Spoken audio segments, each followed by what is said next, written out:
श्री राम जय जय राम। श्री राम जय जय राम। ब्राह्मण क्षत्रिय विषाम शूद्राणां च परन्तप कर्माणि प्रविभक्तानि स्वभाव प्रभवैर्गुणैः। हे परंतप, ब्राह्मण क्षत्रिय वैश्य और शूद्रों के कर्म स्वभाव से उत्पन्न हुए तीनों गुणों के द्वारा विभक्त किए गए हैं। कर्मयोग के प्रकरण में भगवान ने नियत कर्मों के त्याग को अनुचित बताते हुए फल एवं आसक्ति का त्याग करके नियत कर्मों को करने की बात कही, और सांख्य योग के प्रकरण में नियत कर्म को कर्तृत्वाभिमान, फलेच्छा तथा राग द्वेष से रहित होकर करने की बात कही। अब भगवान यह बताते हैं कि किस वर्ण के लिए कौन से कर्म नियत कर्म हैं और उन नियत कर्मों को कैसे किया जाए। मनुष्य जो कुछ भी कर्म करता है उसके अंतःकरण में उस कर्म के संस्कार पड़ते हैं और उन संस्कारों के अनुसार उसका स्वभाव बनता है। इस प्रकार पूर्व के अनेक जन्मों में किए हुए कर्मों के संस्कारों के अनुसार मनुष्य का जैसा स्वभाव होता है उसी के अनुसार उसमें सत्व, रज और तम तीनों गुणों की वृत्तियां उत्पन्न होती हैं। इन गुण वृत्तियों के तारतम्य के अनुसार ही ब्राह्मण, क्षत्रिय, वैश्य और शूद्र के कर्मों का विभाग किया गया है। कारण कि मनुष्य में जैसी गुण वृत्तियां होती हैं वैसा ही वह कर्म करता है। पूर्व पक्ष। चौथे अध्याय में भगवान ने कहा था कि चारों वर्णों की रचना मैंने गुणों और कर्मों के विभाग पूर्वक की है, गुण कर्म विभागशः।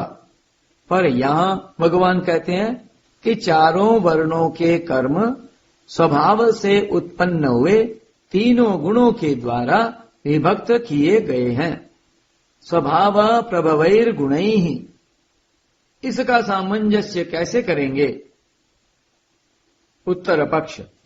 चौथे अध्याय में तो चारों वर्णों के उत्पन्न होने की बात कही गई है और यहाँ चारों वर्णों के कर्मों की बात कही गई है।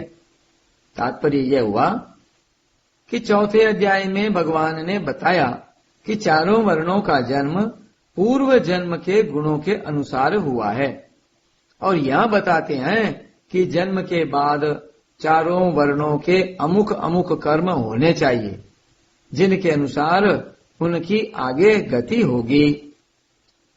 शमो दमस तपः शौचम क्षान्तिरार्जवमेव च ज्ञानम विज्ञानमास्तिक्यम ब्रह्म कर्म स्वभावजम। मन का निग्रह करना, इंद्रियों को वश में करना, धर्म पालन के लिए कष्ट सहना, बाहर भीतर से शुद्ध रहना, दूसरों के अपराध को क्षमा करना, शरीर मन आदि में सरलता रखना, वेद शास्त्र आदि का ज्ञान होना, यज्ञ विधि को अनुभव में लाना और परमात्मा वेद आदि में आस्तिक भाव रखना, ये सब के सब ही ब्राह्मण के स्वाभाविक कर्म हैं। वर्ण परंपरा शुद्ध हो तो ये गुण ब्राह्मण में स्वाभाविक होते हैं, परंतु वर्ण परंपरा में अशुद्धि, वर्ण संकरता आने पर ये गुण स्वाभाविक नहीं होते, इनमें कमी आ जाती है। पूर्व श्लोक में स्वभाव प्रभवैर गुणैः कहा, इसलिए यहाँ स्वभावज कर्म बताते हैं। स्वभाव बनने में जन्म मुख्य है, फिर जन्म के बाद संग मुख्य है। संग, स्वाध्याय, अभ्यास आदि के कारण स्वभाव बदल जाता है। शौर्यम तेजो धृतिर्दाक्ष्यम युद्धे चाप्य पलायनम दानमीश्वर भावश्च क्षात्रं कर्म स्वभावजम। शूरवीरता, तेज, धैर्य, प्रजा के संचालन आदि की विशेष चतुरता तथा युद्ध में कभी पीठ न दिखाना, दान करना और शासन करने का भाव, ये सब के सब क्षत्रिय के स्वाभाविक कर्म हैं। कृषि, गौरक्ष्य, वाणिज्यम, वैश्य कर्म स्वभावजम, परिचर्यात्मकम कर्म शूद्रस्यापि स्वभावजम। खेती करना, गायों की रक्षा करना और व्यापार करना, ये सब के सब वैश्य के स्वाभाविक कर्म हैं तथा चारों वर्णों की सेवा करना शूद्र का भी स्वाभाविक कर्म है। गुण और कर्म के अनुसार ही मनुष्य का जन्म होता है, इसलिए मनुष्य की जाति जन्म से ही मानी जाती है। भोजन, विवाह आदि लौकिक व्यवहार में तो जाति की प्रधानता है, पर परमात्मा प्राप्ति में भाव और विवेक की प्रधानता है, जाति या वर्ण की नहीं। जैसे सब के सब बालक माँ की गोद में जाने के समान अधिकारी हैं, ऐसे ही भगवान का अंश होने से सब के सब जीव भगवत प्राप्ति के समान अधिकारी हैं।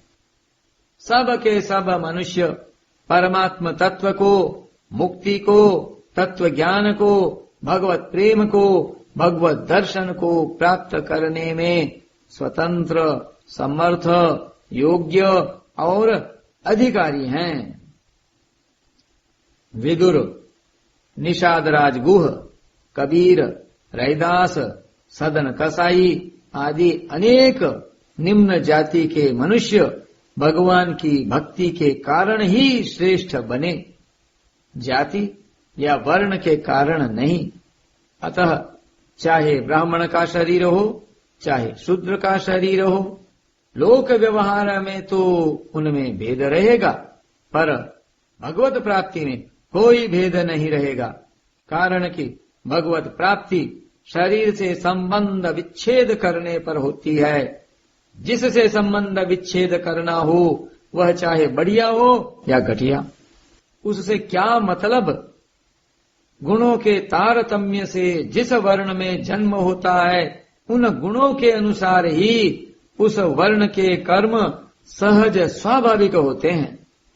जैसे ब्राह्मण के लिए श्रम, दम आदि, क्षत्रिय के लिए शौर्य, तेज आदि, वैश्य के लिए खेती, गोरक्षा आदि और शूद्र के लिए सेवा, ये कर्म स्वतः स्वाभाविक होते हैं। इन कर्मों को करने में उन्हें परिश्रम नहीं होता। इन कर्मों में उनकी स्वाभाविक रुचि होती है।